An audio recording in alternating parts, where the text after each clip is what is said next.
सूर्यकोटि समप्रभ निर्विघ्नं कुरु मे देव सर्वकार्येषु सर्वदा। गणपति बप्पा मोरया, मंगल मूर्ति मोरया। जय Ganesha. Lord Ganesha, who is also known as remover of obstacles. And do you all know the first god whom we pray whenever we start a new thing is Lord Ganesha. जी हाँ, जब भी हम कोई नई काम की शुरुआत करते हैं तो हम गणेश जी की पूजा करते हैं, उनका आशीर्वाद लेते हैं और फिर ही हम अपने काम की शुरुआत करते हैं। क्या आप सब एक स्टोरी सुनना चाहते हैं लॉर्ड गणेशा की? चलिए फिर सुनते हैं। बहुत साल पहले माता पार्वती जी घर पर अकेली थी।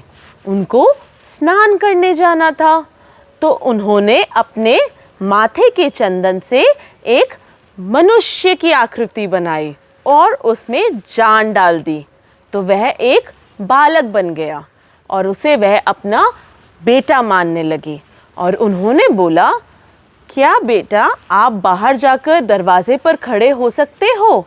मुझे स्नान करने जाना है और किसी को भी अंदर मत आने देना। बालक ने सुना और बाहर जाके दरवाजे पर आज्ञा अनुसार खड़ा हो गया और पहरा देने लगा। इतने में शिव जी वहाँ प्रकट हुए और वह अंदर जाने लगे। तो उस बालक ने बोला कि रुक जाइए, आप अंदर नहीं जा सकते हैं, मेरी माता अंदर स्नान कर रही हैं। शिव जी ने बोला, तुम मुझे नहीं जानते हो क्या? मैं माता पार्वती का पति हूँ, मुझे अंदर जाने से कौन रोक सकता है? उस बालक ने बोला, मेरी माता ने मुझे यह आज्ञा दी है और मैं उनकी आज्ञा का पालन कर रहा हूँ, इसलिए मैं आपको अंदर नहीं जाने दूंगा। शिव जी को बहुत क्रोध आया और उन्होंने अपने त्रिशूल को निकालकर उस बालक के सर को धड़ से अलग कर दिया। इतने में माता पार्वती वहाँ आई और उन्होंने यह सब देखा और पूछा, यह सब किसने करा है? अब मैं इस पूरी पृथ्वी का विनाश कर दूंगी। इतने में वहाँ ब्रह्मा जी प्रकट हुए और माता पार्वती से बोला कि माते शांत हो जाओ, शिव जी से यह भूल हो गई है, उन्हें एक मौका दीजिए, वह अपनी भूल को सुधार लेंगे। शिव जी ने अपनी नंदी बैल को आज्ञा दी कि नंदी बैल जाओ और जो भी प्राणी तुम्हें सबसे पहले दिखे उसके सर को ले आओ मेरे पास। नंदी बैल आज्ञा अनुसार गई और एक हाथी के सर को शिव जी के पास ले आई और उस हाथी के सर को शिव जी ने उस बालक के धड़ पर लगाया और इस तरह उसमें जान डालकर गणेश जी आए।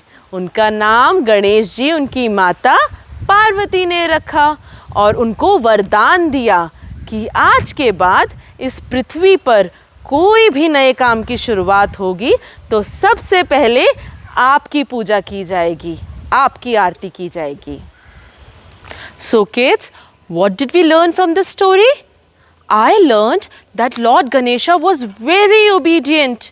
वो अपनी मम्मी की सारी बात मानते थे ना। उनकी मम्मी ने उनको बोला था कि दरवाजे पर खड़े रहिए तो वो दरवाजे से नहीं हिले थे। ऐसे ही हमें भी अपने पेरेंट्स की बात माननी चाहिए। जैसे लॉर्ड गणेशा बहुत ओबीडियंट और ड्यूटीफुल थे अपने पेरेंट्स के लिए, वैसे ही हमें भी हमेशा अपने पेरेंट्स की सारी बात माननी चाहिए, हमें भी ओबीडियंट होना चाहिए। In India, Ganesh Chaturthi is celebrated with lots of excitement and enthusiasm.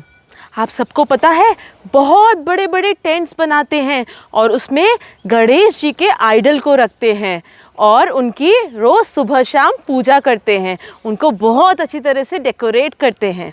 और आपको पता है मैम क्या करती हैं? मैम अपने घर पर गणपति जी को बिठाती हैं, उनके लिए छोटा सा मंदिर बनाते हैं और रोज़ सुबह शाम उनकी पूजा करती हैं। और आप सबको पता है कि गणेश जी को क्या पसंद था? पता है, गणेश जी को लड्डू और मोदक बहुत पसंद हैं, इसीलिए हम लोग प्रसाद में लड्डू या मोदक चढ़ाते हैं और उसके बाद आप भी खा सकते हो। और आपको पता है कि गणेश जी का वाहन कौन सा है? किस पर बैठकर वो ट्रैवल करते थे? आप सब जानते हैं? चूहे पर। हाँ, वो उनका वाहन है। वो चूहे पर बैठकर इधर से उधर ट्रैवल करते थे। और आपको पता है हम गणेश जी को की पूजा कितने दिन तक करते हैं? हम गणेश उत्सव 10 दिन सेलिब्रेट करते हैं। 10 दिन तक हम उन्हें अपने घर पर बिठाते हैं, आसपास के मंदिरों में बिठाते हैं और फिर उनको विसर्जित करते हैं। हम उनका विसर्जन किसी भी तालाब, नदी, पानी में जाकर कर सकते हैं। इसीलिए जब भी हम गणेश जी को बनाएं या उनकी मूर्ति खरीदें, वो हमेशा इको फ्रेंडली होनी चाहिए। इको फ्रेंडली मतलब वो पानी में घुल जाए। इसीलिए हमें मिट्टी की या पत्ते की मूर्ति बनानी चाहिए, जिससे कि उसे जब हम पानी में विसर्जित करें तो पानी पल्यूट नहीं होता। और पता है मैम क्या करते हैं?